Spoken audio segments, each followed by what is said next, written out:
Salut, salut, salut. Salut, salut, salut, tous les moments. C'est encore un honneur pour moi d'être là ce soir pour nous édifier concernant la parentalité. Right? Et aujourd'hui, notre sujet de discussion, c'est les enfants et les écrans. Donc, ce soir, c'est ça, nous allons parler des enfants et des écrans. Et j'aimerais euh, partager mon écran. C'est sûr que ce n'est pas généralement le format des, des mardis de gloire, mais j'aimerais ça partager mon écran si c'est possible. Sinon, c'est correct. Là, on va y aller comme d'habitude. OK? Donc,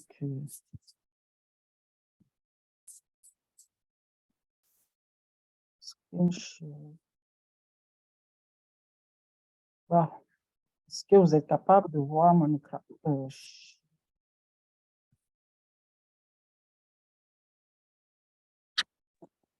Edith, Oui, on voit ton vous êtes écran. capable? Oui, OK. ça marche. OK. Annie, OK, Annie, Annie, Annie Sambou, ferme ta caméra d'abord, s'il te plaît. OK. Donc, c'est ça. Bon, on va pas perdre du temps. C'est ça. Donc, aujourd'hui, nous allons parler des enfants et des écrans. Et donc, ce soir, à la fin de cette session, ce que nous allons retenir, ce que vous allez retenir, c'est vraiment de comprendre, vous allez comprendre c'est quoi la génération alpha, la génération Z que nous éduquons en ce moment, OK? Et c'est quoi les défis de cette génération? Et puis, c'est quoi l'impact des écrans, et des réseaux sociaux et des médias sur ces enfants? Et qu'est-ce que nous pouvons faire en tant que parents pour, pour aider nos enfants dans ces différents défis qu'ils ont. Okay? Donc, restons ouverts. Donc, ça, c'est le plan de notre soirée. Donc, qui sont les générations alpha, génération bêta et génération Z et génération alpha? OK? Je crois parmi nous, en fait, la majorité d'entre nous aujourd'hui à FDE, donc pas à FDE, mais qui sont réunis ici en général, je pense que si nous sommes nés entre 1977 à 1995, right? Et donc nous faisons partie de la génération, pardon, nous faisons partie de la génération Y, hein, Y, Generation Y. Et puis, si nous entrons dans la classe de ce qu'on appelle les milléniums, hein, c'est ça, les milléniums et tout, en général. Sauf si parmi nous, il y a quelqu'un en général, donc nous sommes majoritairement représentés, génération Y. Et donc, nous, cette génération Y, nos enfants à nous, OK, sont des générations Z et génération alpha. La génération Z, c'est ceux qui sont nés entre 1996 et 2010. Right? Génération alpha, donc ce sont les enfants qui sont nés au-delà de 2010 jusqu'à aujourd'hui. Okay? Donc, on se retrouve, si nous sommes parents, donc milléniaux parents, donc on a soit sous notre toit, donc, ou sous notre responsabilité, ou génération Z, et les enfants qui appartiennent à la génération alpha. Et qu'est-ce qui caractérise vraiment ces enfants? Ils sont nés avec les tablettes, ils sont nés avec Internet, ils sont nés avec les réseaux sociaux, il y a des enfants qui, au bout de 6 mois, right, à l'âge de 6 mois, ils savent déjà manipuler les ordinateurs, ils savent déjà manipuler les téléphones de leurs parents, ils savent où trouver YouTube, où trouver Cocomelon, ainsi de suite. Et puis, ils sont vraiment plus techy, hein, ils sont vraiment plus techy que techy, là, plus tech là, que leurs parents en général. Et puis, c'est des enfants qui veulent tout de suite. OK? C'est une des choses qui les caractérise, c'est des personnes qui veulent vraiment tout de suite. Et leur style de vie est vraiment influencé par les réseaux sociaux, par ce qui est Internet, beaucoup plus par ce qui est extérieur. OK? Et on va trouver chez eux vraiment une baisse d'attention. Ce pas des gens qui sont vraiment assez c'est pas des enfants assez concentrés, assez dédiés, vraiment. Donc, et, en gros, et vraiment en puissance générale, donc c'est des enfants chez qui on va trouver vraiment une grosse crise identitaire. Right? Et pourquoi cette crise identitaire? C'est parce que justement, ils sont entourés de pas mal d'informations au point où ils ne savent même pas trier. Parce que quoi? Parce que Internet, OK?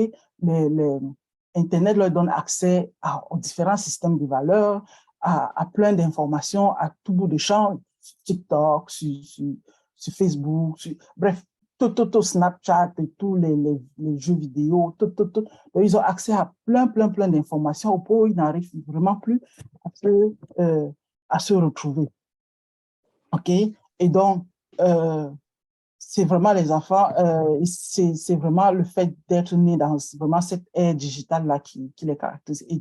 Et la grosse crise qu'on trouve vraiment dans ça, c'est vraiment la crise identitaire, donc perte de leur identité.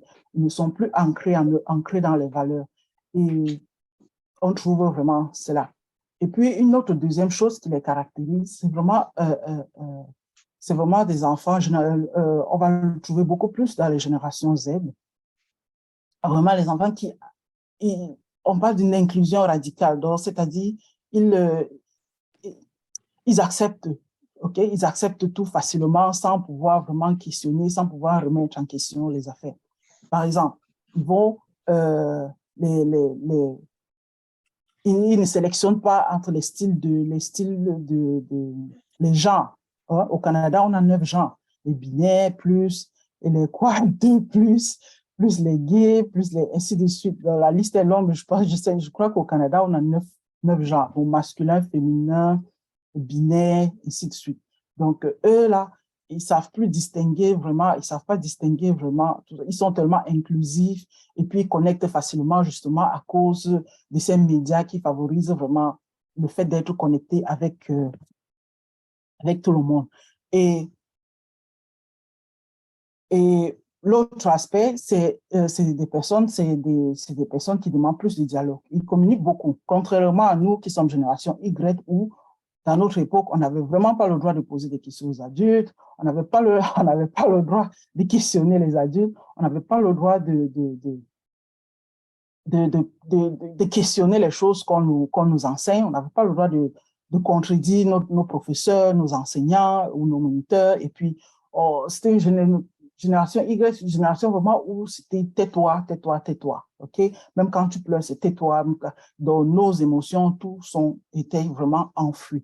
Or, eux, c'est plus du dialogue. Ils veulent savoir où est-ce qu'on s'en va en vacances. Ils veulent que tu les impliques dans les vacances. Ils veulent faire partie de l'organisation des affaires, quoi. Ils veulent faire partie des aventures, on va dire. OK? Euh, et puis, ils sont curieux, OK? Ils sont assez curieux, ils veulent comprendre les choses qui se passent et tout. Et le fait qu'ils sont aussi inclusifs, ça fait que ça facilite l'absorption des cultures différentes, des manières de penser différentes, ainsi de suite. Bon, une autre caractéristique de cette génération, c'est des enfants qui sont assez réalistes et pragmatiques. Okay? Donc, ils cherchent la vérité dans toutes choses. Donc, ils questionnent beaucoup parce que justement, ils sont confrontés comme je disais, ils sont confrontés à des aventures. Right? Ils sont confrontés à des choses que nous, majoritairement, nous sommes Africains tous ici, là. Donc, nous-mêmes, en tant qu'Africains, et tout, c'est des choses que nous, on n'était pas, on ne sait pas, et tout ça. Mais eux, ils sont tellement ouverts d'esprit, tellement pragmatiques, ils posent des questions, ils veulent vraiment savoir les vérités en arrière de chaque chose. OK? Donc, et pour cela, donc, ça demande vraiment aux parents, donc, d'utiliser une approche complètement différente quant à ces enfants. Et une des dernières, c'est l'addiction aux écrans, justement. Comme ils sont exposés à Internet, ils sont exposés aux réseaux sociaux et à tout ce qui va avec, à toutes les nouvelles technologies. Du coup, il y a comme une forme d'addiction qui s'est créée, OK? Parce que, justement, nous, les parents, génération Y, on n'est pas né dans cette, on n'est pas né dans cette ère-là, OK? On va le dire. On n'est pas né dans cette ère d'Internet. Je me souviens, nous, dans notre époque, hein, je ne sais pas pour les autres, là, mais moi, j'allais au cyber payer pour avoir un compte Yahoo, par exemple. OK? Donc, j'allais au cyber, on faisait des cours d'informatique à l'université sans avoir jamais touché un ordinateur. Ça, c'était notre époque, génération Y. Mais aujourd'hui, là, génération Z, génération Alpha, ils peuvent te dire les derniers gadgets, ils peuvent t'expliquer tout ce que Alpha, tout ce que iPhone 15, ce futur iPhone 15 va avoir. C'est quoi les différents features du nouveau iPhone 15, du Google Chrome, X, Y, Z, ainsi de suite, ainsi de suite. Donc, c'est vraiment plus la même génération. Et du coup, ça crée de nouveaux défis pour les parents. Donc,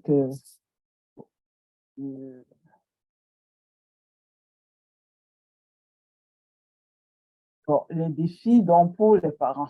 Bon, je crois que j'ai manqué un slide. Donc, ça crée donc de nouveaux défis pour les parents. Et ces défis, donc, pour chaque parent, il s'agit de quoi? Le parent, ça demande maintenant aux parents, surtout nous, génération Y, de pouvoir s'adapter. OK?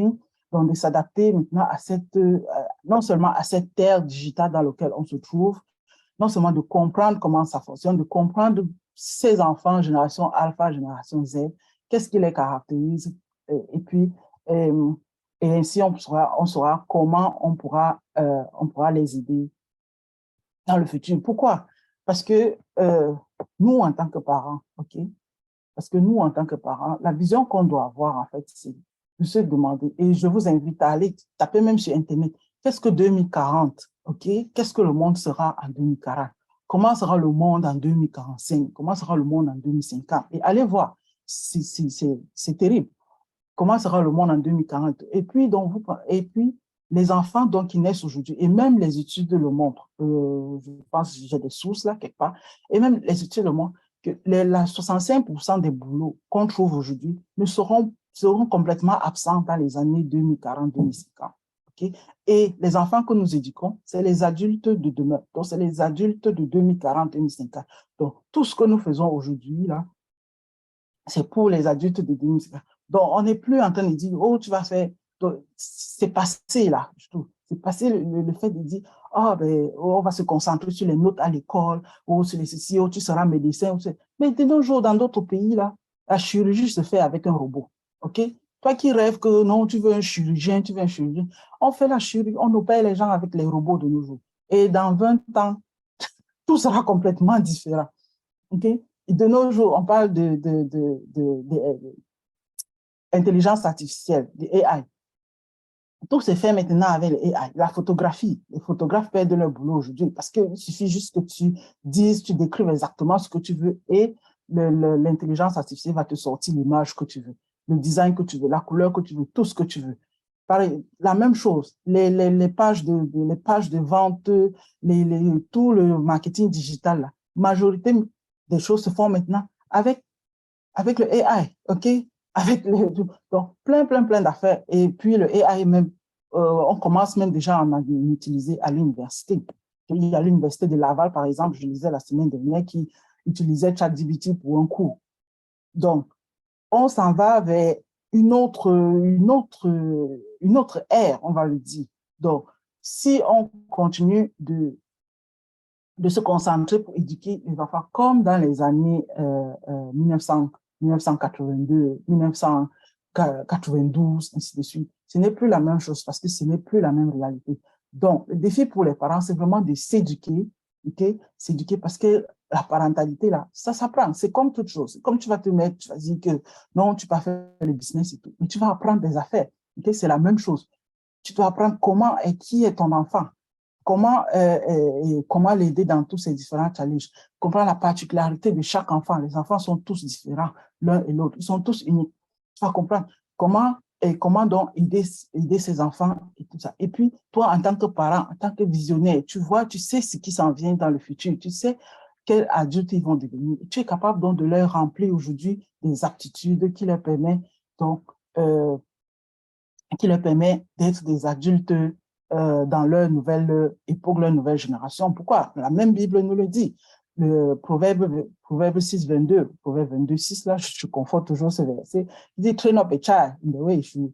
Que comme ma Bible est en anglais, là, excusez-moi, mais c'est vraiment éduque l'enfant comme il va sur les voies qu'il va suivre quand il sera grand. Okay? Donc, quand il sera grand, toi, l'adulte, toi, le parent, tu es capable de voir. Quand il sera grand, il va vivre dans une génération où c'est le monde technologique, c'est la réalité virtuelle, okay? C'est les NFT, c'est tout on achète les terrains à NFT, dans les NFT, ainsi de suite. C'est dans ce monde qu'il va. Et donc, quelles sont les aptitudes que tu vas lui former? Quelles sont les aptitudes que tu vas, avec lesquelles tu vas l'équiper pour pouvoir être un adulte, pour qu'il puisse s'en sortir dans son monde quand il sera adulte, quand il sera grand. Right?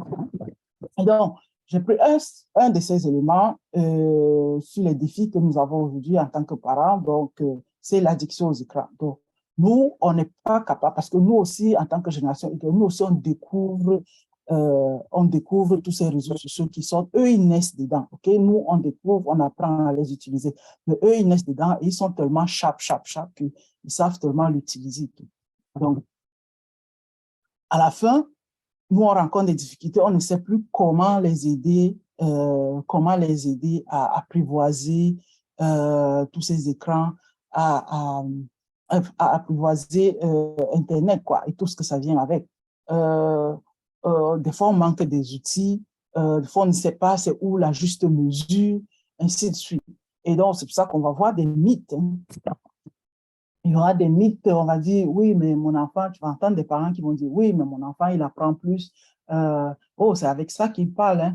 Hein. J'ai mis Cocomelon, j'ai mis, bref, vous avez plein d'émissions là sur Internet pour les enfants, par exemple. On va dire, oui, c'est avec ça qu'il a appris à parler, c'est avec Foufou Channel qu'il a appris à parler, qu'il a appris à lire, qu'il a appris à tisser. Mais ce même enfant qui a appris à lire, qui a appris à parler, manque d'habilité motrice, par exemple. Okay? Mais on a tendance généralement toujours à se concentrer parce que dans notre mindset, c'est toujours, oh, il doit exceller à l'école, oh, c'est une autre. Après, on va comparer les enfants avec l'autre. Oh, lui, c'est déjà lié à 3 ans, à 4 ans, parce que je lui donnais beaucoup de channel depuis qu'il est tout jeune. Oh, mon fils sait faire ceci, mon fils sait faire cela, il sait utiliser YouTube, il sait faire ci, il a son compte Snapchat. Non, mes enfants n'ont pas, tu vas te dire, non, non, ma fille, non, je contrôle les écrans, ma fille, je contrôle l'accès aux médias. Non, ma fille, je dans le téléphone, mais c'est très limité. Non, je m'assure que ceci, je m'assure que ça. Donc, on sort des excuses, hein. Mais tout ça, on le fait selon notre limite de connaissance des fois, ok? Selon notre limite. Et comme j'ai dit tantôt, c'est l'éducation. On doit s'éduquer davantage, on doit en apprendre davantage parce que c'est pas la balade au parc pour les enfants, ok? Donc, là, dans les conséquences négatives, okay, de l'usage des écrans chez les enfants, vous allez rencontrer, et puis des fois aussi c'est des symptômes, ok, il faut checker si tes enfants démontrent un ou deux de ces symptômes. Okay? Donc, c'est l'isolement, okay, l'isolement social, dont l'enfant il est toujours dans sa chambre, quand il finit ses travaux, il fait vite, vite, puis il est toujours dans sa chambre. Des fois, il ne travaille même pas dans la maison, il ne travaille pas à la maison, toujours dans sa chambre. Ça, il revient de l'école, toujours dans sa chambre. Bref, il n'y a pas de vie sociale, il n'y a pas de contact physique avec les autres dans la maison. Okay? Ça, c'est un des signaux aussi. Et puis, quand tu vas le voir dans sa chambre, il est toujours sur l'ordinateur, il va te faire semblant comme si, non, on travaille ici, dessus.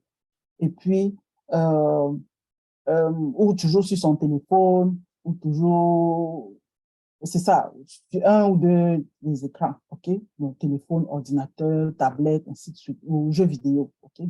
Qui est un des gros chez les ados. On a la perte d'intérêt, ok? Perte d'intérêt sur les activités, perte d'intérêt dans les activités générales, hein, que doivent faire les jeunes de son âge, par exemple. Donc, et puis, des fois aussi, on va voir aussi des personnes qui utilisent les médias. Donc, quelqu'un qui va rester longtemps sur les réseaux sociaux parce que parce que pour lui, c'est devenu comme un mécanisme émotionnel, donc pour atténuer les émotions négatives. Donc, je me sens un peu stressée, je suis tellement fâchée, j'ai passé une mauvaise journée, direction sur les réseaux sociaux pour se détendre et tout. Et généralement, le cerveau est capable de te donner ces sensations de bien-être quand tu, quand tu, quand tu viens sur les réseaux sociaux pour des émotions négatives, quoi. Après, tu sens comme une sensation, une fausse sorte de dopamine, en fait. Okay? Donc, il y a aussi la personne préoccupée. Imaginez qu'il n'y a pas, il n'y a pas, il n'y a pas le Wi-Fi. La journée est comme gâchée. Oh, Virgin Mobile ou Bell Canada, ils ont coupé le Wi-Fi, ça ne marche pas. Et c'est comme sa journée fichue parce qu'il n'y a pas le Wi-Fi à la maison. C'est comme, tu n'as pas de vie hors du Wi-Fi. OK? Et puis, on va trouver aussi l'anxiété, la dépression, l'estime de soi qui est très généralement marquée chez les jeunes. Perte de productivité, OK? Baisse des résultats scolaires. Ça, si un parent est assez attentif, il va vite le noter. Ce sera la première chose qu'il va remarquer via les résultats scolaires de son enfant et généralement l'attitude aussi de ses enfants.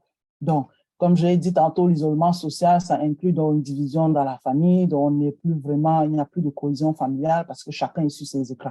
Maman est sur son écran, les enfants sont sur la tablette, papa aussi est sur son ordinateur. Du coup, ça crée comme non-cohésion, OK, dans la famille. Et puis, il y a il y a la négligence des responsabilités. Donc, la personne sait qu'il doit faire quelque chose de tout, mais il passe plus de temps sur les réseaux sociaux, il passe plus de temps dans les jeux vidéo et tout, et finalement, il ne fait pas ce qu'il faut faire. Il ne fait pas son travail d'étude, son projet, ainsi de suite, qu'il doit faire parce que justement, il a passé plus de temps qu'il en faut sur les réseaux sociaux. Et puis, une autre chose, c'est les troubles de sommeil et les problèmes oculaires. Donc, le mal des yeux, généralement, aussi, ça, c'est une des choses qu'on va noter chez les enfants qui sont vraiment addicts aux écrans.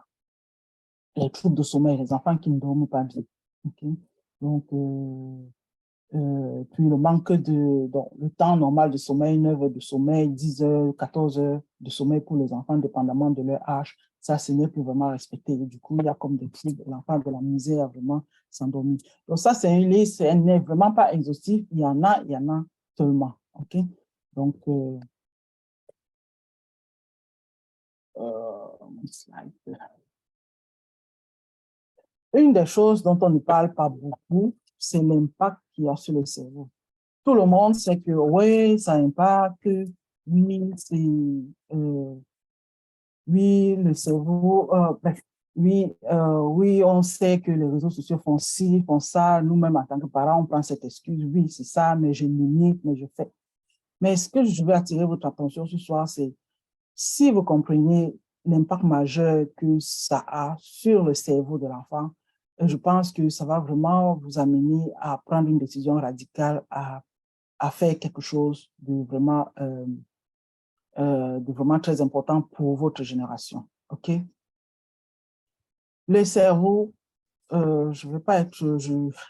J'ai voulu simplifier ça, beaucoup simplifier. Et si il faut aller en détail, là, en neurosciences et tout ça, une heure ne va vraiment pas nous suffire. Donc là, je brosse vraiment très vite, là. Mais le cerveau a plusieurs parties. OK? Et quand l'enfant grandit, il y a des parties du cerveau qui se développent avec l'âge du cerveau.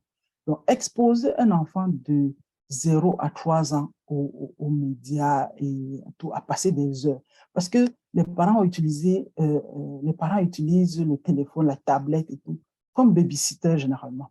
OK? Parce qu'elle doit cuisiner, et puis du coup, il faut qu'elle occupe les enfants. Et la meilleure façon d'occuper les enfants, c'est de leur fournir les écrans, c'est de leur fournir la tablette, c'est de leur fournir, et généralement, ces activités qui sont là, c'est des activités tellement sonores, OK?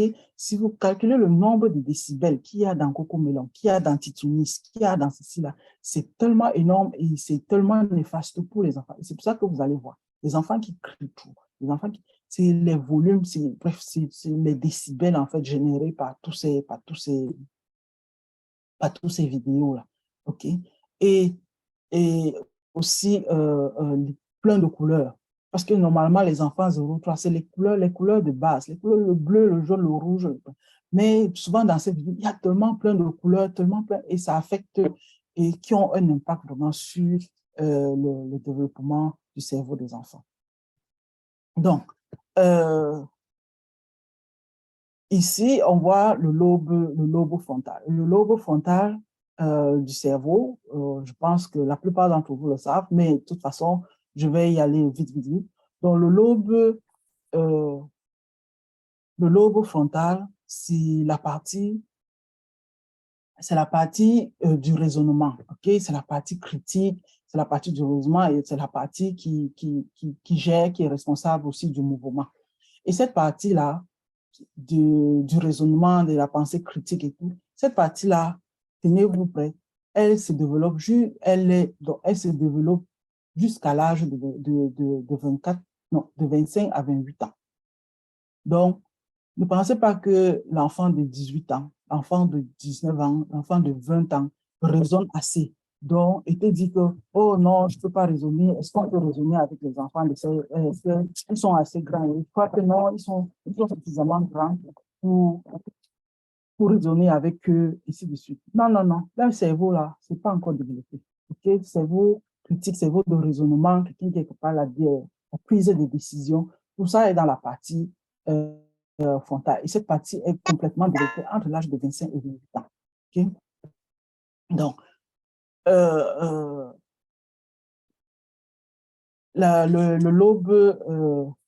lobe temporal, on va le dire, le lobe frontal, dans le lobe temporal, elle est responsable elle permet de comprendre les langues, ok, et les activités de motricité, la communication, elle qui gère la communication et non, pardon, le lobe temporel, excusez-moi, elle permet de comprendre les langues, elle permet de gérer les émotions ici, ok, dans le vert. Permet de gérer les émotions, la mémoire, elle est responsable de la mémoire, de l'audition et de la vision. Hein? Et le lobe pariétal, lui, il permet de reconnaître la gauche, la droite. Donc, c'est la partie vraiment qui s'occupe des aptitudes sensorielles. Okay? Donc, le toucher, donc tout ce qui comprend les sens. Le toucher, pour savoir le chaud, le froid, le goût, amer, acide, ainsi de suite.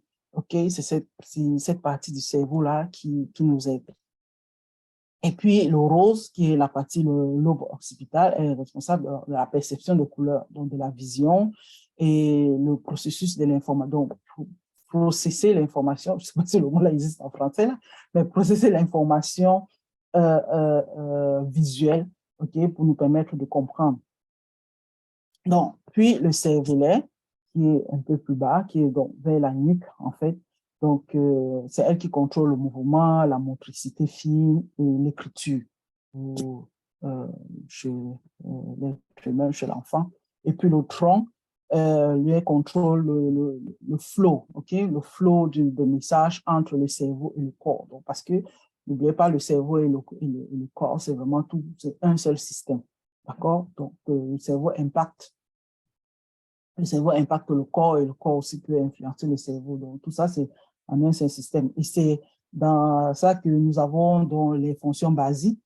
Et c'est elle qui est responsable des fonctions basiques, donc la respiration, le fait d'avaler, l'éveil, le rythme cardiaque, la pression artérielle, ainsi de suite. Pourquoi, voyons, pourquoi donc je parle de tout cela? Parce que il est important de comprendre donc pour le bon fonctionnement de ce cerveau-là, le cerveau, il contient deux matières. Il y a la matière grise, ok, et la matière blanche. La matière grise, l'effet des réseaux sociaux, l'effet des médias, ok, l'impact des médias sur la matière grise, l'excès de l'utilisation, l'excès d'utilisation, l'excès de l'utilisation des médias diminue considérablement la matière grise. OK? Et donc, ça diminue en fait le cerveau et ça limite la création des synapses, OK? Entre les dans les différentes parties du cerveau. Et donc, comme la matière grise diminue considérablement, qu'est-ce qu'on retrouve donc? On va trouver donc une baisse de la productivité, une baisse de la concentration, une baisse du focus et le fait de rester longtemps dans une activité, par exemple, et tout, d'aller jusqu'au bout des activités, de ce qu'on fait, par exemple, une baisse le goût de travail, baisse de l'activité intellectuelle. OK? Euh, et ce qu'on va trouver, et vous avez vu, c'est les conséquences qu'on a parlé tantôt. Donc, baisse de la productivité, baisse des résultats scolaires et tout. Et ça, c'est ce que, ça, c'est comment le cerveau a été affecté. Et donc, les conséquences qu'on voit, c'est vraiment les résultats donc, de cet impact sur le cerveau. OK? Donc, la matière blanche, quant à elle, est ici. Et qu'est-ce que ça fait? Donc, ça crée des trous. OK? Ça crée l'excès d'utilisation des écrans et tout, crée donc des trous dans la substance, dans la matière blanche du cerveau. Et c'est quoi la conséquence, justement? Ça crée comme des trous de mémoire. Okay? Donc, difficulté, ça crée comme des trous de mémoire. Donc, il y a la difficulté à être créatif. Donc, perte de créativité, perte d'intérêt, bref, donc, toutes les conséquences que nous avons vues. Donc, qu'on a beau dire que, oui, on sait que les médias font ci, les médias font ça, les médias font ça, mais si, quand vous comprenez, donc, l'impact n'est même pas au niveau du fait que, oui, je ne peux pas me concentrer, ok, du coup, je vais suivre une vidéo de concentration, puis je vais me concentrer et tout. Mais sache qu'il y a déjà un impact dans ton cerveau jusqu'à temps que tu commences à travailler sur ce cerveau, jusqu'à temps que les réparations là que tu vas faire, il faut que tu fasses ça, tu reprogrammes, même pas reprogrammer, donc tu retravailles ton cerveau. Pourquoi? Parce que cet excès, justement, influence la structure du cerveau, ça influence le développement du cerveau, ça influence la complète structure du cerveau. Donc, exposer un enfant de 3 ans, donc cette partie n'a même pas encore commencé à se développer, ok, la partie critique, la partie qui est encore en train de développer, clarifier sa vision, de travailler encore sa motricité, il marche à côté, donc toute sa motricité, il doit grimper au parc, il doit monter dans le truc, il doit faire des activités expérientielles, jouer dans le sable, et faire tout. On prive tout ça aux enfants, alors que tout ça, ce sont des activités qui vont venir aider toutes ces parties à se développer jusqu'à temps que ils arrivent à un certain âge pour que cette partie, à partir de 7 ans, que cette partie commence à se développer. Right? Parce que vous allez voir, c'est à partir de 7 ans, 8 ans que les enfants commencent à poser beaucoup de questions. Cette partie est vraiment en train de se développer. Mais avant ça, donc de 0 à 7 ans, c'est vraiment toute cette partie-ci qui se développe. Donc, priver les enfants. Et à moins de 5 ans, c'est une phase exponentielle de croissance pour tous ces parties. Donc, exposer les enfants aux médias à cet âge-là, regardez vous-même l'impact que vous êtes en train de faire sur son cerveau. OK? Regardez vous-même l'impact que vous êtes en train de faire. Vous êtes en train de le priver de beaucoup, beaucoup. Et pourquoi c'est critique? Parce que 2040, là, ce n'est plus l'ère où il va aller à l'école, puis il va avoir ses diplômes, puis il va aller travailler pour quelqu'un. Non. Le meilleur cadeau que tu vas lui donner, là, c'est son cerveau. C'est un bon, parce que c'est ça qu'il aura besoin. C'est sa créativité, c'est son esprit critique, c'est sa pensée critique, de sorte qu'il ait l'habilité d'être dans un environnement et de pouvoir saisir les opportunités de cet environnement. Et ça, il le fait avec quoi? Son cerveau, il le fait avec quoi? Sa créativité, ses capacités cognitives, ses capacités d'adaptation, son intelligence émotionnelle, sa capacité à gérer ses émotions qu'on a vu qui est dans cette partie. Donc, si tout ça a été détruit par les médias et tout, qu'est-ce que tu veux qu'il parte avec? OK? Qu'est-ce que tu lui réserves pour son futur? OK? Ou même déjà même maintenant, on a des jeunes qui ont tellement de difficultés à l'école, qui ont tellement de peine à s'en sortir, mais parce que tout ça est déjà tellement détruit que tout ça est déjà tellement impacté qu'il faut un travail de fond pour comme rééduquer, pour comme recommencer les choses. OK? Donc, ça, c'est notre slide qu'on a fait. Donc, qu'est-ce qu'on peut faire en tant que parent? Donc, comme j'ai dit tantôt, pour les enfants de 0 à 3 ans, pour les parents qui ont des enfants de 0 à 3 ans, je vous invite, franchement, s'il vous plaît, de grâce, éliminez complètement les écrans. Si tu veux lui mettre les chansons, les rimes et tout ça là, tu peux mettre l'audio, mais pas nécessairement le visuel, ok? Pas nécessairement. Donc, tu peux mettre la chanson et puis, si tu la mets à partir de ton téléphone, ou bien de MP3 ou n'importe quoi, mais éloigner le visuel. Donc, tu peux mettre juste le son qui reste dans l'ambiance, mais éviter vraiment l'écran. Okay?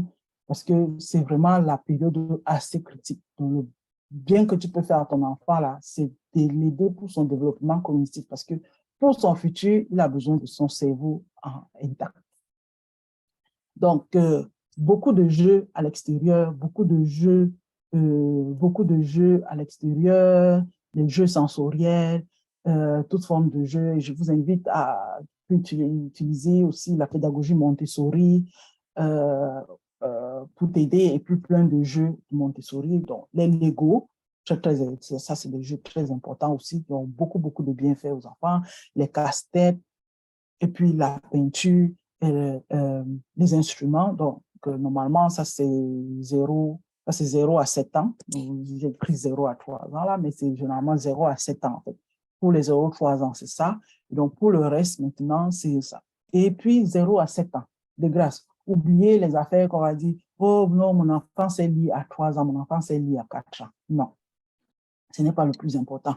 Si tu es une maman intentionnelle aujourd'hui, tu dois te concentrer sur la stimulation des fonctions exécutives, ok? Avant que l'enfant ne commence l'école. Le bien que tu peux faire, si tu veux qu'il excelle même à l'école et tout, tu lui enseignes, donc tu te focuses. Oublie les histoires, parce que quand les fonctions exécutives sont bien mises en place, étudier après devient smooth, smooth, smooth, ok? Les enseignants qui sont là, peuvent vous en dire plus. Là-bas.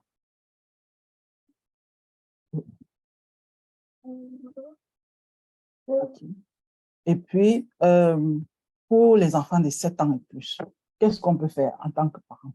Okay? Donc, là, ça inclut et les préados et les adolescents.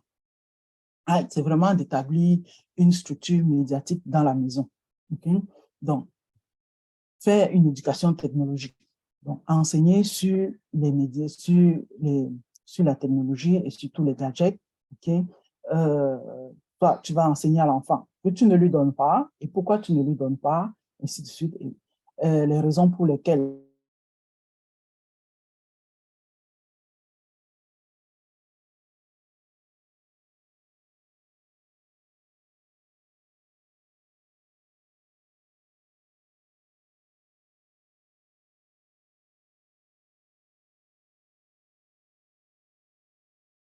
rendu à l'école, il y a des écoles qui ont déjà des tablettes, ok, dès la première année primaire, je crois, et tout. Donc, ils sont déjà en contact avec ça à l'école et tout ça. Donc, toi, donc, tu fais une éducation technologique à la maison, tu crées ton curriculum et tu le fais passer à la maison.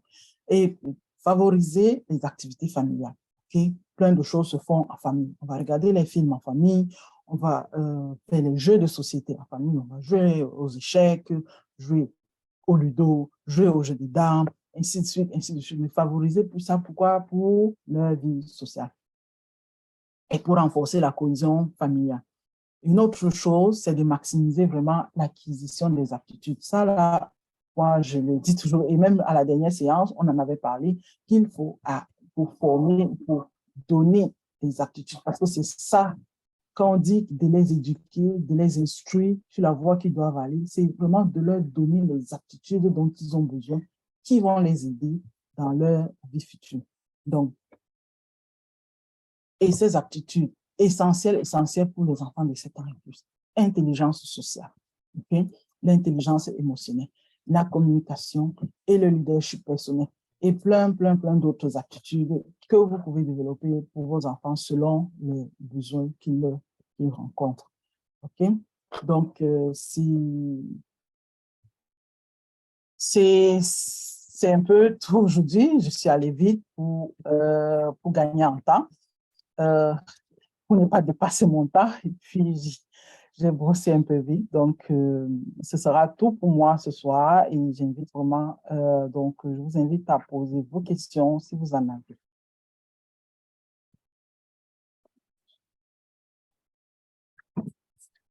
Merci beaucoup pour cette brillante présentation. Merci pour les informations nouvelles que nous venons d'avoir en tant que parents. Et en fait, il y a beaucoup de choses qui ont été dites, mais je suis persuadée qu'il y en a qui n'ont pas été, qui ne sont pas claires pour tout le monde. Donc, c'est le moment de poser des questions, de faire des observations, des commentaires et même des témoignages si jamais vous avez des situations d'enfants qui ont des addictions particulières aux écrans. Donc, n'hésitez surtout pas à lever la main, prenez la parole.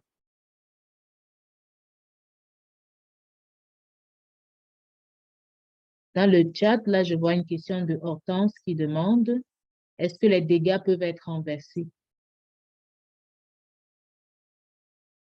Oui, pourquoi? Parce que il y a le concept de neuroplasticité. OK? Parce que les dégâts, en fait, sont vus, sont faits sur le cerveau. OK? Et donc, d'après le concept de neuroplasticité, oui, tu peux, tu peux travailler la concentration et le focus. OK? Ça peut se travailler. Tu peux travailler, on a parlé de quoi? Des troubles de sommeil et tout. Ça, oui, tu peux le travailler. La productivité, oui, il y a des stratégies pour le développer. L'anxiété, la dépression et l'estime de soi, oui, il y a les façons de le renverser. L'isolement social, tu sais, les aptitudes sociales, et tu mets en place stratégie de visite et intelligence sociale dans ta maison et puis vous êtes consistant, oui, ça peut se renverser. Ainsi de suite. Donc, trouble de sommeil, une stratégie, une routine, OK? Et peut-être même avec des tisanes et tout ça, tu peux complètement les renverser. Tout ça est possible. OK?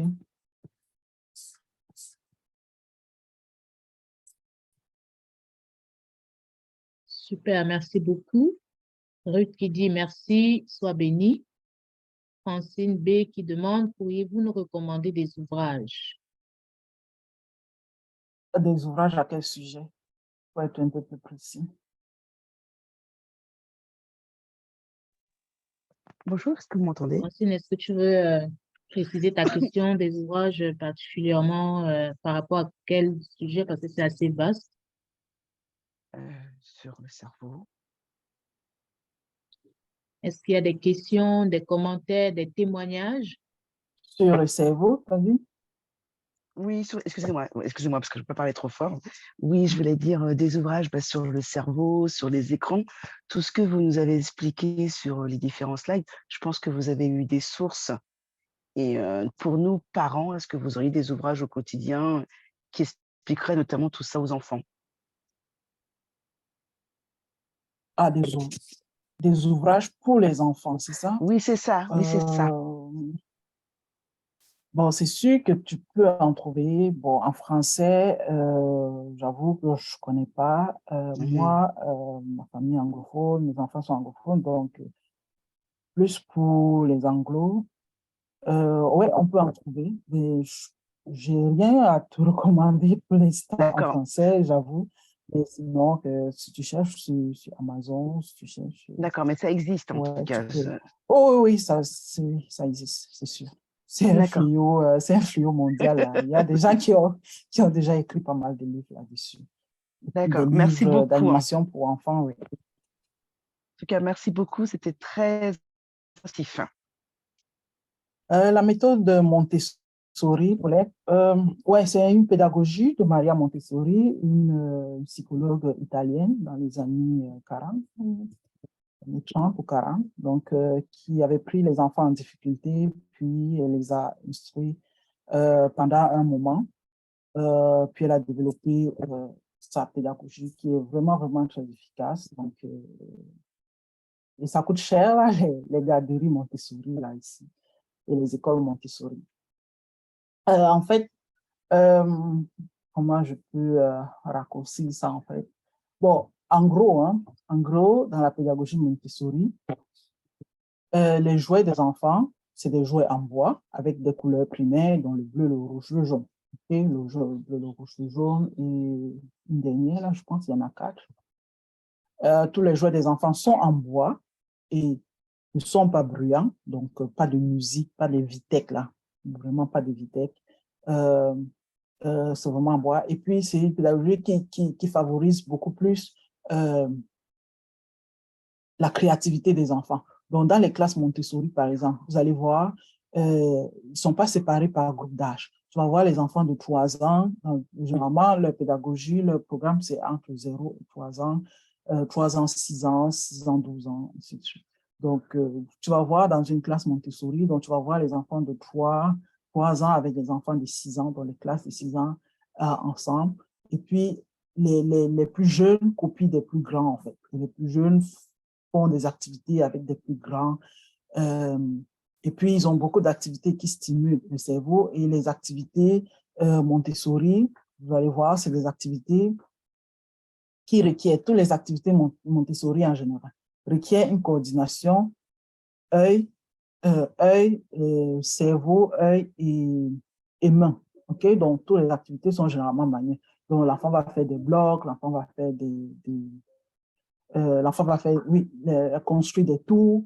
Bref, tout se fait avec la main, en fait. Donc, il n'y a vraiment pas de passivité, il n'y a pas de place à la passivité. Il y a tout, c'est stimule les activités de découverte. Donc, des promenades dans la forêt et puis les activités des sciences qu'ils font à partir de 3 ans. Donc, on prend une feuille, on va étaler la feuille, puis on va trouver les différentes parties de feuille. Donc, c'est vraiment, ça inclut vraiment tous les sens et la coordination. Parce que, pourquoi? Pour Montessori, elle explique que la main, là, c'est la finition du cerveau. OK? Donc, je traduis l'anglais, là, mais c'est un peu ça. Donc, les doigts, c'est la finition du cerveau. Donc, pour que le cerveau apprenne, pour que le cerveau comprenne, pour que le cerveau mémorise et tout doit se faire avec la main. Et pour les enfants, c'est ça qui est beaucoup stimulé. Donc, c'est une pédagogie très, très, très intéressante. Et puis, j'ai des ressources en vente, mais je ne l'ai pas mis en ligne. Donc, pour les 0-3 ans, pour les 3-6 ans et pour les 6 à 12 ans. Pour ceux qui sont intéressés dans la méthode, dans la pédagogie Montessori, donc, peuvent me contacter après. Donc, je pourrais leur fournir plus de détails là-dessus. Mais sur Internet, vous pouvez trouver des activités pour aider les enfants au quotidien, OK? Donc, en les enlevant des écrans. Vous pouvez les aider avec les jouets en bois, comme j'ai dit tantôt, les jouets en carton, beaucoup plus dans la nature. Dans le printemps s'en vient, il faut beaucoup sortir avec les enfants, les laisser dehors pour jouer, leur donner le sable, leur donner l'eau, leur donner les grains de riz, le grain de haricots, les spaghettis, les trucs. Il y a plein d'activités que vous pouvez trouver sur Internet, sur Pinterest, là, des activités Montessori que vous pouvez donner à vos enfants et je vous assure, ça fait beaucoup de bien. OK, Paulette?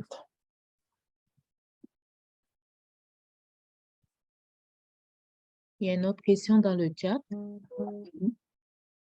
La question de Michel qui dit, OK. pour les enfants de 0 à 3 ans, concrètement, comment faire pour ne pas donner les écrans?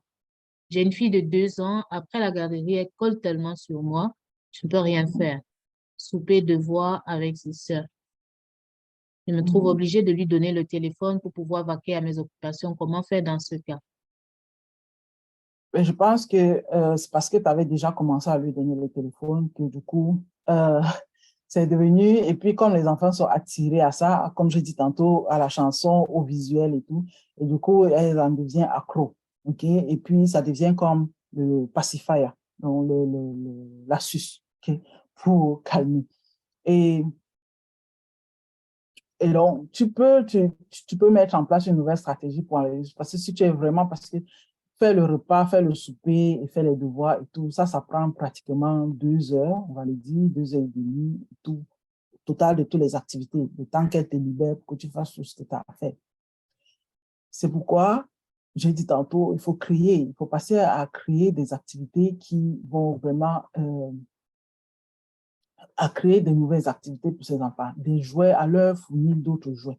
Il y a des enfants, quand tu les habitues avec les jouets, ils sont capables d'aller jouer et d'aller utiliser leurs jouets, la panoplie des jouets qu'ils ont. Et puis, comme je dis, les jouets Montessori, c'est vraiment le truc de créativité. L'enfant a des blocs et puis il est capable de construire des blocs, il est capable de faire.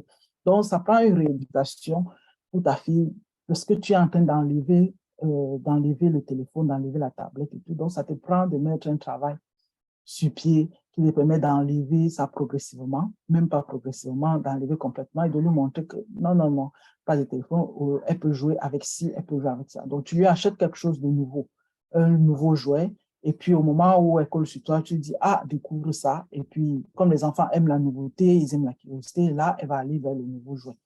Et là, elle va prendre goût au nouveau jouet, et puis le lendemain, tu vas lui proposer toujours le même jouet, ou bien tu vas trouver des autres activités. Comme je dis, il y a des choses que tu peux fabriquer toi-même, il y a des choses que tu peux acheter qui sont déjà faites et qui ne sont pas très chères, ok?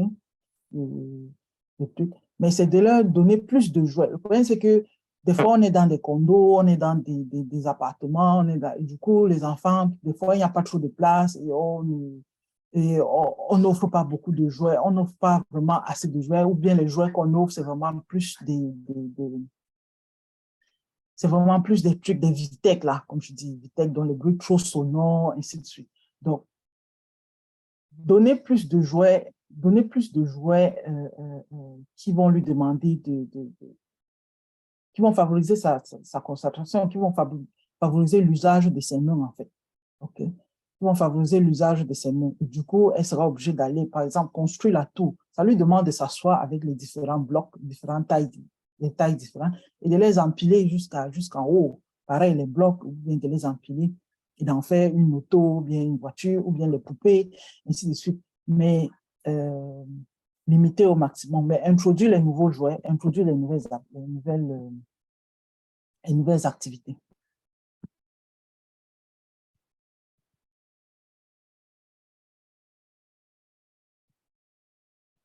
C'est ça, comme Sandy a dit, les plaies-doh, c'est ça. Donc, la pâte à modeler. Okay?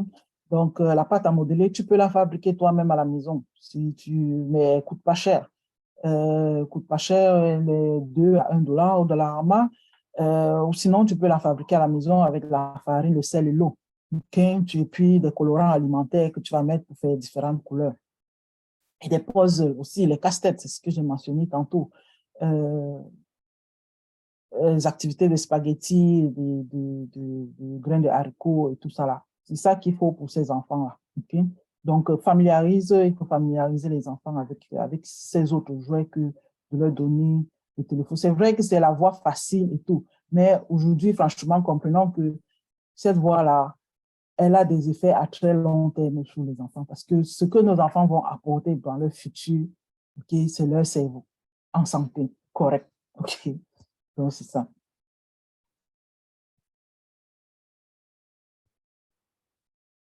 Il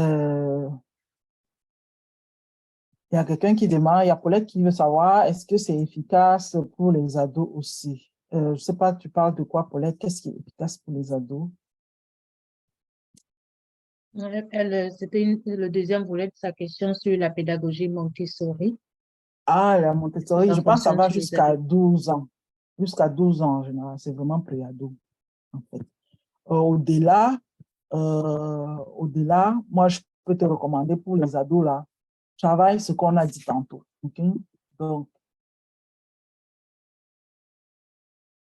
construire l'intelligence sociale. Focus-toi sur l'intelligence sociale, parce qu'on parle aujourd'hui des quatre Q. IQ, intelligence émotionnelle, ça, intelligence, le quotient intellectuel, on parle de l'intelligence spirituelle, et puis le quatrième Q, j'ai oublié là, je pense que c'est l'intelligence sociale, là, je pense.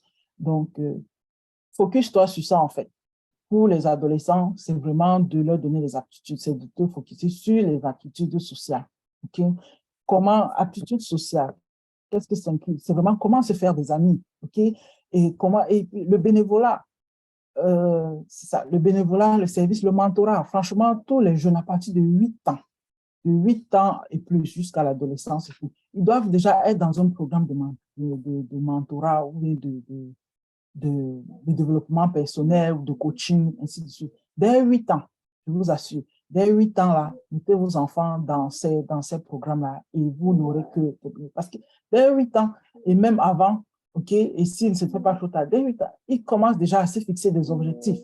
et atteindre leurs objectifs, c'est créer des vision boards, avoir un système comment dire, accountability, un système de suivi, OK, de leurs objectifs, de sorte qu'ils sont capables de rendre compte de leurs actes, de rendre compte de leurs choses. Ça construit le self-discipline, le self-control, l'autodiscipline, l'autocontrôle de ses aptitudes, bref, de ses capacités, tout. La discipline personnelle. Tout ça là, c'est les choses sur lesquelles il faut te focuser en fait. OK? C'est plus l'acquisition des aptitudes en fait. Et ça, tu peux mettre en place. Et comment tu peux mettre cela en place? C'est que tu te fixes ce mois l'objectif. Tu sais fixer des objectifs parentaux. Je ne sais pas si pourquoi vous êtes capable de faire. Si vous fixez les objectifs pour vous, pour votre business et tout, vous êtes capable aussi de prendre ce même principe et de l'adapter dans l'éducation parentale. Donc, un des objectifs que tu peux prendre pour ce trimestre ou pour ce mois, même pour le trimestre, tu te dis, tu travailles sur l'intelligence émotionnelle. OK, l'intelligence émotionnelle, qu'est-ce que ça prend? Right? Ou l'intelligence sociale, qui est beaucoup plus impactée par les médias. L'intelligence sociale, qu'est-ce que ça prend? Comment se faire des amis? Aller faire plus d'activités extérieures, le bénévolat, le mentorat, bref, et plein d'autres choses. Et puis, tu listes un peu, tu fais la liste de tout ce que tu veux dans ce programme de 3 mois, dans tes objectifs de 3 mois, tout ce que tu veux enseigner à l'enfant. Et puis maintenant, tu peux découper tout cela par semaine. Cette semaine, tu te focuses vraiment sur le bien. Et puis là, tu vas parler du bien. Il y a des ressources. Il y a un coach africain, camerounais, je pense aussi, ici au Canada, qui est mentor des jeunes. Et je vous le recommande vraiment. Puis il aide les jeunes beaucoup sur le bénévolat. Comment connaître le style de bénévolat qui va avec son style, avec sa personnalité, avec son style. Et le bénévolat, comment choisir parmi les activités de bénévolat. Il a les ressources pour le bénévolat et les enfants peuvent faire le bénévolat. Et ce bénévolat, imaginez, ça lui permet de sortir de la maison. Oui, c'est ça. Non, pas j'avais. Blaise Mungang, je pense. Et puis, j'avais aussi, c'est ça, j'avais aussi, c'est une autre ressource, donc Dr. Javet Kamga, c'est une autre ressource qui accompagne aussi les jeunes. Donc, quand je dis mettez les jeunes de 7 ans, de 8 ans et plus, ou 9 ans, 8 ans et plus en général, dans le programme de mentorat, dans le programme, pour qu'il ait une personne. Pourquoi je dis cela? Je vais sortir un peu dans le tas. Pourquoi j'insiste là-dessus? Pourquoi? Parce que dès l'âge de 0, dès l'âge de 7 ans, dès la puberté, le cercle si vous avez lu le livre « Cette habitude » de Stephen Covey, il parle des cercles de contrôle, cercles d'influence, ok? Donc, dans l'âge adolescent, le cercle d'influence, ce n'est plus le parent, ok? C'est généralement les pairs, donc c'est généralement son environnement, sa société, son environnement, oui, donc ses amis, et où il se trouve. Donc, c'est pour ça que vous allez voir le jeune dans la deuxième, s'il est dans une gang, okay, tu vas le voir fumer, tu vas le voir parce que c'est ce qu'il a gagné. Donc, le parent n'a plus la place qu'il a quand l'enfant est à 0,7 ans, par exemple. Donc, le parent n'a plus cette place. Donc, c'est beaucoup plus le père prêcheur. Et du coup, quand tu mets l'enfant dans ces genres de programmes, donc ça te permet d'avoir comme une personne chez qui il rencontre. Okay? Et ça lui permet d'avoir une autre personne en dehors de toi, en dehors du parent, parce que la place du parent, automatiquement, elle va en bas. Et donc, le rôle de l'intelligence sociale, c'est vraiment, toi, en tant que parent intentionnel, c'est de créer l'environnement social dans lequel ton enfant va faire ses amis, dans lequel ton enfant va faire des amis, dans lequel ton enfant va évoluer, dans lequel ton enfant trouve un adulte à qui il peut être accountable. C'est quoi le mot account en français, là? Excusez-moi. Donc, de qui il peut rendre compte, un adulte à qui il peut rendre compte, ok? Un adulte qui a, entre guillemets, peur. Okay? Et généralement, ce mentor peut être cette personne. Et quelqu'un d'autre au-dessus de toi qui parle et il écoute, ok? Donc, il exécute facilement et rapidement ce que cette personne lui dit. Donc, c'est toi, le parent, donc, de créer cet environnement social-là. C'est pour ça que je parlais la dernière fois, de faire attention aux gens chez qui on pas déposé nos enfants, ainsi de suite, parce qu'après, on a plein de dégâts. Je ne vais pas parler de la pornographie, je ne vais pas parler de tout ce à quoi les enfants sont exposés. Right? Je voulais vraiment attirer notre attention ce soir sur l'impact que ça a vraiment sur le cerveau, parce que c'est un impact vraiment très grave dans le très long terme, dont on doit vraiment être conscient. Donc, c'est ça pour les adolescents. Il faut vraiment se focuser sur ça. Mettez-le dans un programme de mentorat, s'il vous plaît. Et puis, travaillez tous ces autres. Mettez des objectifs en place de 2 mois, de 1 mois, et tout, qu'il apprend à faire le leadership personnel, qu'il apprend à se fixer des objectifs, il apprend à la lecture des livres. Là, il se fait des challenges de lecture, il joint les clubs de lecture, ainsi de suite. Donc, voilà les choses que tu peux te concentrer pour l'être avec un adolescent. Okay?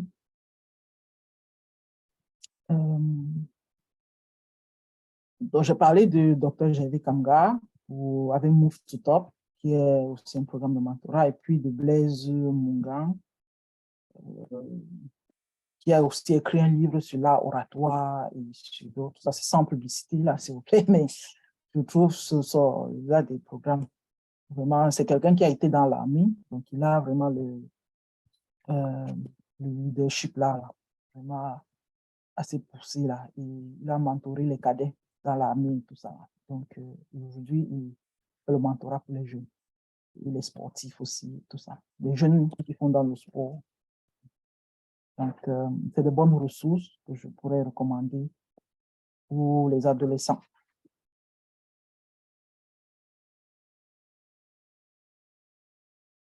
Est-ce qu'on a d'autres questions? Il y avait, merci beaucoup pour ces points, vraiment très, très riches. Il y avait également une autre question. Comment trouve-t-on le mentorat pour les enfants?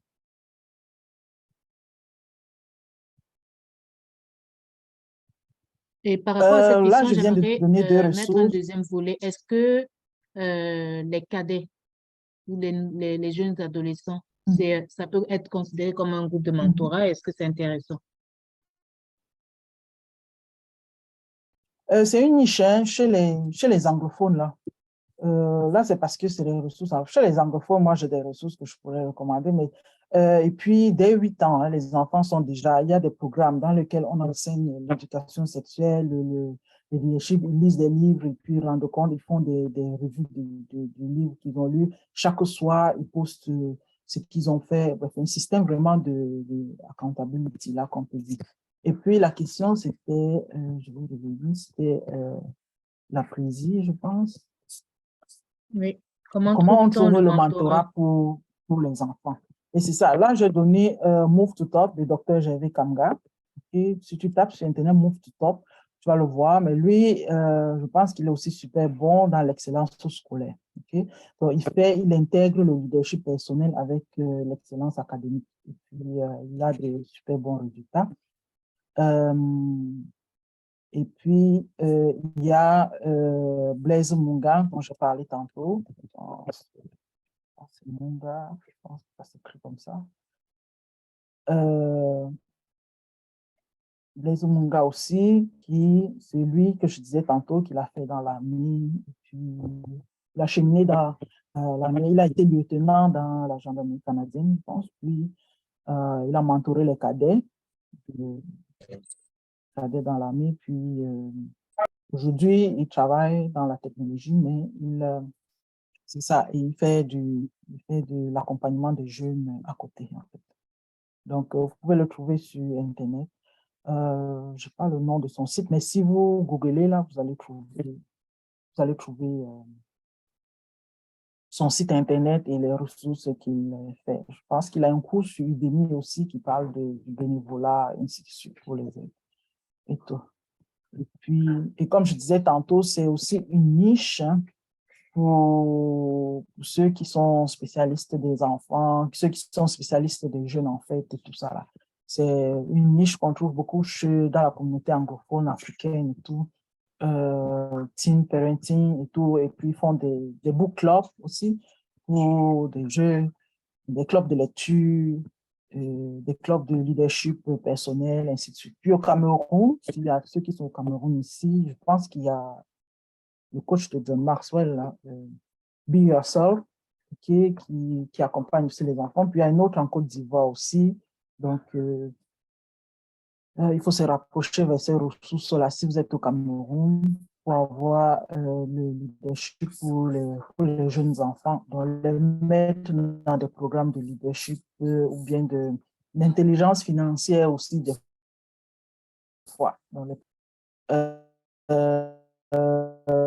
pour les ressources en anglais, il y a, ça dépend, maintenant, il y a plusieurs spécialités. Parce qu'il y en a qui sont spécialisés vraiment dans l'éducation sexuelle. Il y en a qui sont, ouais, il y a le boy, qui sont vraiment par genre. Donc, pour les garçons, je recommande, comment ça s'appelle encore, Boys Academy. Si vous permettez, je vais juste regarder. Comme ça, je vous donne la bonne affaire. Je passe ça en tête, là, parce que je n'utilise pas le Boy Academy, mais je vais juste donner le bon nom. Hein. Je sais que c'est comme Boys Academy ou je sais que c'est Coach Ebuka.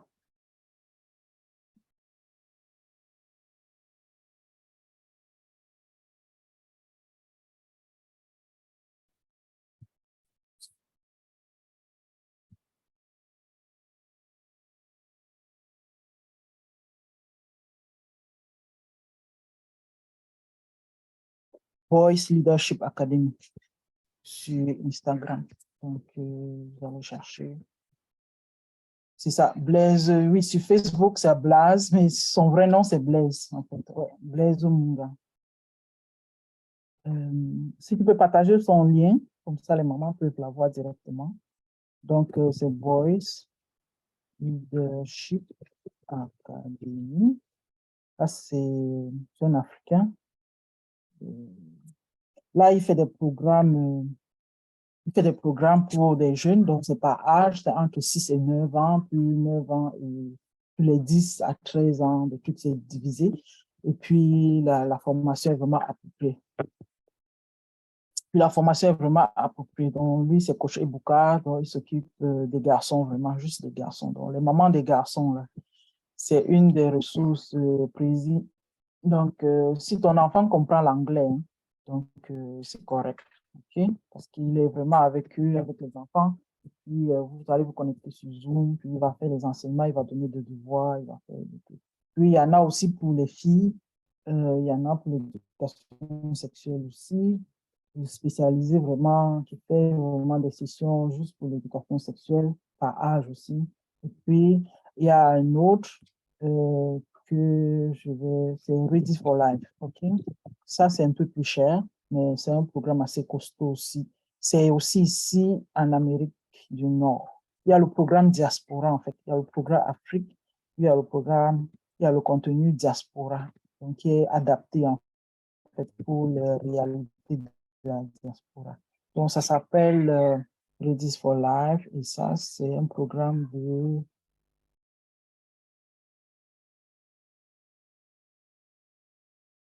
OK? Donc, ça, Prezi, tu peux l'avoir. Donc, Ready for Life, lui, c'est $100 le mois, je pense.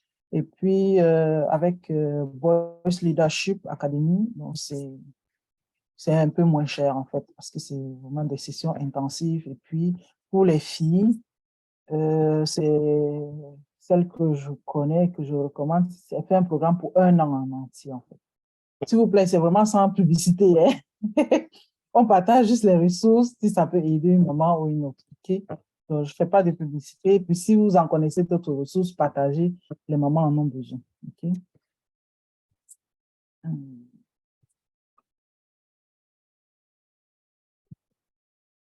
Donc, Ready for Life, c'est de 8 ans. Et ils sont divisés par tranche, en fait, aussi. Okay? Pour les filles, programme des filles, mais c'est déjà passé parce que j'avais une filleule que je voulais inscrire, puis c'est fini déjà. Mais c'est...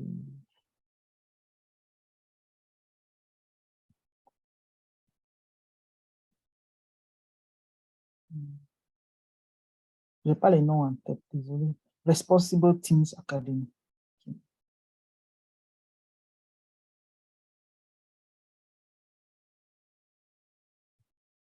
Ok.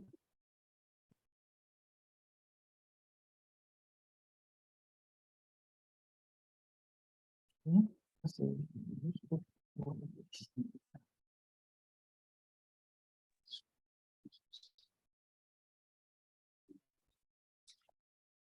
Ok, Darian parle de grands frères, grandes sœurs, parfait.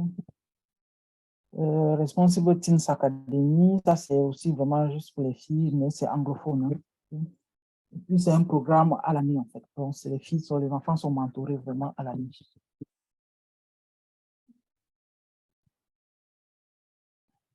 Donc toute l'année, elles sont vraiment suivent vraiment. Et puis il y a les camps. Et pour ceux qui vont en vacances et tout, n'oubliez pas, il y a des camps aussi. Il y a des camps de vacances et tout, où il y a des programmes qui sont faits. En Afrique, oh, il y a des camps. En Europe aussi, généralement, il y a des camps et tout. Mais ici, je ne sais pas trop. Là. Il doit y avoir des camps. Je me rappelle à l'église, à l'oratoire, justement, il parlait d'un camp des boulots, je pense, ou camp, je sais pas, il parle des camps, mais tu vois, c'est des affaires de un week-end, de 4 jours et tout. Généralement, les camps ailleurs, c'est les affaires de un mois vraiment. Et puis dans la communauté juive, là, les camps, là, c'est vraiment un mois, 2 mois pratiquement. Et il y a vraiment tout un curriculum qui est aussi super intéressant pour les vacances. Donc, c'est ça.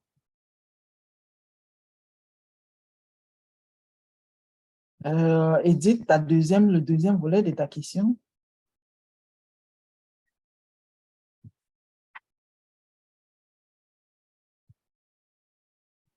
Ah, je parlais des cadets. Je ne sais pas si tu t'adresses à moi, là, mais je parlais des cadets. Est-ce que c'est quelque chose que tu recommanderais?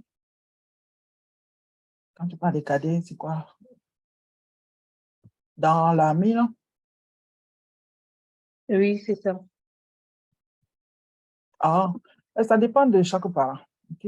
Va, tu t'informes et puis tu vois si c'est vraiment ce que ton enfant a besoin. Ok. Ok.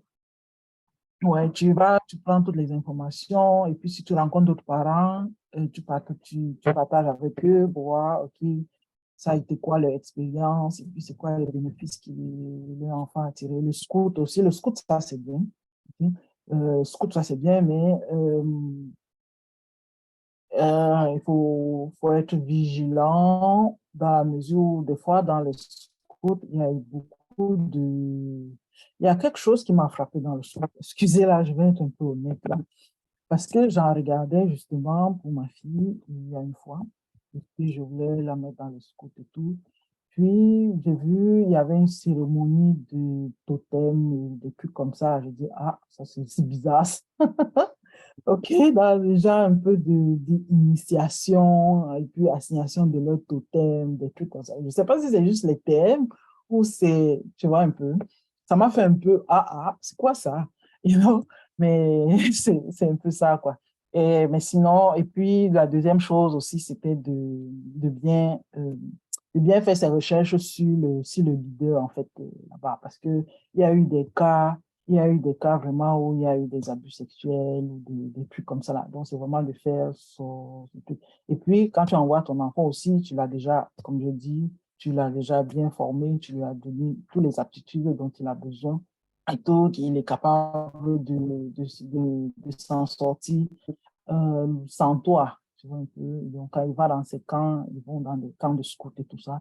Donc, c'est des choses qui sont super bien. Le scout, là, ça construit le leadership personnel des enfants. Beaucoup, beaucoup. Ça brise la peur, ça, l'aptitude de communication sociale et tout ça. C'est vraiment, vraiment bon. Mais comme je dis, utilise ton due diligence où tu vas inscrire l'enfant et puis vas-y. Mais pour l'histoire du totem et tout, j'ai dit que ok, on va en savoir plus sur ça. Mais c'est pas pour t'effrayer, hein, c'est pas pour. J'avais lu ça sur les sites là comme ça, puis ça m'a fait juste un genre. C'est mon instinct d'Africain là. Dès qu'il a vu le mot totem, puis il a eu comme c'est quoi ça? Mais bon. Mais scout, c'est vraiment très bon. À l'époque, là, quand tu faisais le scout, là, c'était vraiment très bon. Le leadership, là, top, top. Puis là, c'est la période des camps de jour et tout, et tout, et tout. Donc, sûrement les différents camps qui existent.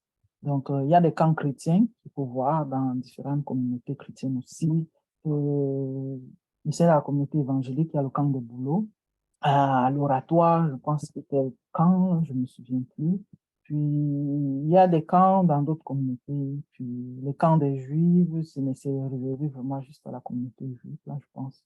Mais si ça peut te renseigner aussi sur les différents camps pour envoyer les enfants faire 2 semaines, puis expérimenter la vie hors de la maison, quoi, de vivre ensemble avec les autres et tout ça. Et puis, il y a aussi l'art oratoire, c'est une autre aptitude aussi. Puis, il y a des cours de formation qui vont partir faire. Donc, c'est la saison des camps de jour, des camps, donc il y a sûrement plein d'activités extérieures, d'activités extra-curriculum là et tout on peut vraiment inscrire les enfants dedans au lieu de les garder à la maison et puis ils vont rester sur les écrans. Donc, juste bien regarder, établir vraiment une stratégie de qu'est-ce qu'on veut vraiment mettre en place avec cet enfant pour les 3 prochains mois, pour les 6 prochains mois, ainsi de suite. Et les ressources vont venir.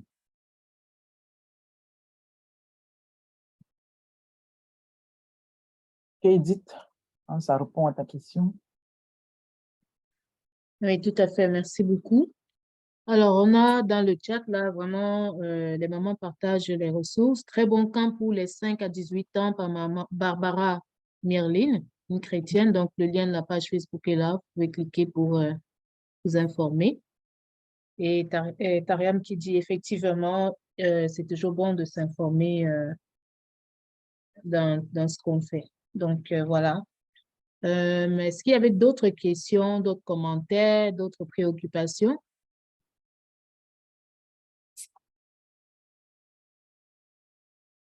Sinon, on va reporter, s'il vous plaît, le lien. Que veux-tu dire, Sophie?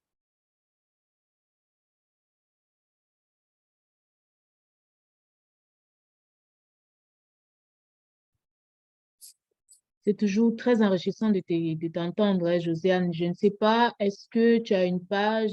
Où est-ce qu'on te trouve si on a des questions, si on veut te parler, si on veut, est-ce que tu as un programme de coaching parental ou quelque chose de ce genre?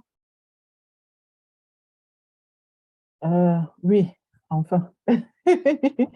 Parce que la dernière fois, je ne l'avais pas encore vraiment mis en place, mais c'est ça, ça a été mis en place. Donc, ma page, c'est Éducation parentale active. Donc, je vous invite à aller me suivre.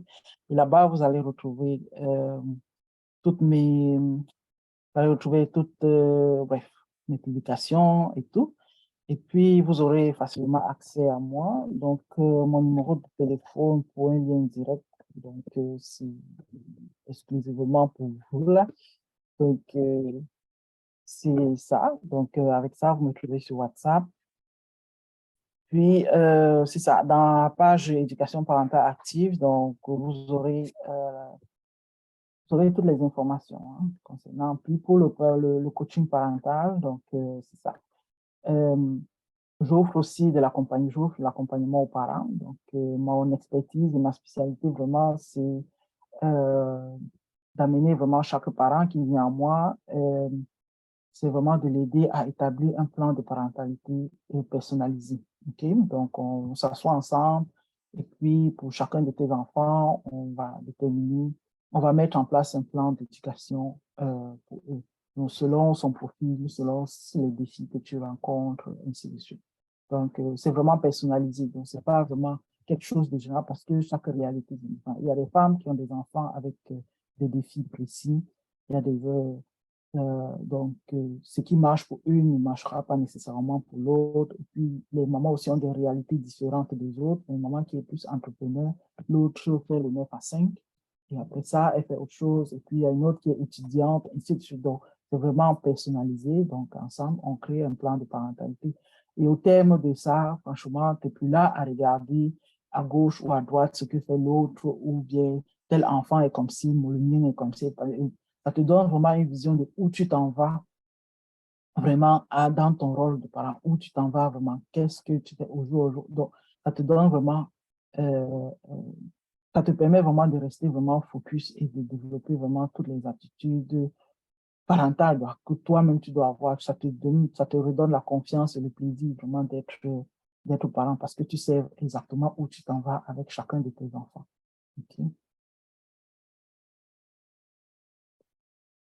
Génial, génial. Merci beaucoup. Merci, merci. Sophie, si tu voulais savoir s'il va y avoir un replay, oui, le replay sera disponible lorsqu'il sera traité et sera déposé dans le groupe Telegram 2023. Alors, voilà. Donc, il n'y a pas d'autres questions. On va pouvoir clôturer notre soirée. Je vais dire merci encore à Josiane pour toutes les belles informations qu'elle nous a fournies aujourd'hui qui nous outillent en tant que parents pour une meilleure gestion des écrans à la maison avec les enfants. Vous avez ses coordonnées, la page éducation parentale active et puis son numéro de téléphone si jamais vous voulez la contacter directement. On va prier et puis on va se dire bonsoir. Père éternel, Dieu Tout-Puissant, nous te rendons grâce, nous te disons merci pour ta servante. Nous te disons merci pour l'enseignement que nous avons reçu aujourd'hui. Dans un monde qui va de plus en plus vite, dans un monde plein de défis, nous nous posons parfois la question de savoir comment faire, comment être de bons parents. Nous te disons merci parce qu'aujourd'hui encore, à travers ta servante, tu nous as outillés, tu nous as donné les outils dont on a besoin pour amener nos enfants vers toi, mais surtout pour être de meilleurs citoyens ici sur Terre.